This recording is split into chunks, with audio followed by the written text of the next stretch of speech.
And as the invasion continues, prayer services and protests go on here in the U.S.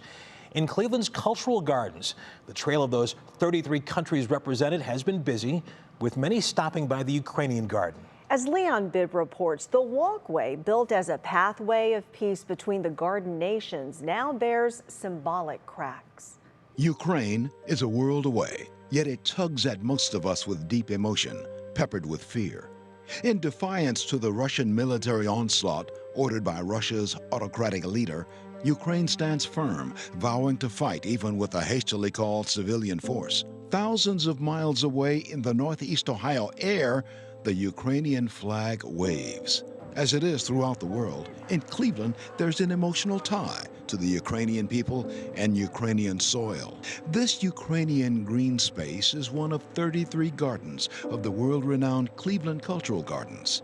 Each garden represents an ethnic community in Greater Cleveland. This unique set of gardens celebrates the city's ethnic diversity. It is a United Nations of sorts, highlighting some of each group's history. In Ukraine's garden, with the flowers left there, there are profound feelings about the country, where trouble and death have been dropped at its doorstep.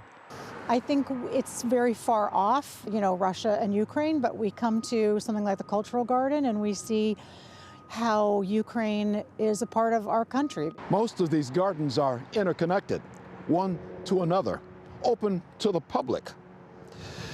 Each one is a window to an ethnic community. When these gardens were established more than 100 years ago, the idea was to create a pathway of peace, representing international understanding and friendship among nations. When Russia invaded Ukraine, the Russian flag was taken down at the Cultural Gardens. A co-founder of the Russian garden announced the flag removal because those behind the garden don't want to be associated in any way with Russia's criminal activity. Even here, the emotions run high. Begun in 1916, the gardens have increased in number to 33. In a way, we are all citizens of Ukraine, in that all democracies are affected, or can be. So thousands of miles from its homeland, the flag of a people waves, still. For 3 News at the Ukrainian Garden of the Cleveland Cultural Gardens, I'm Leon-Bibb.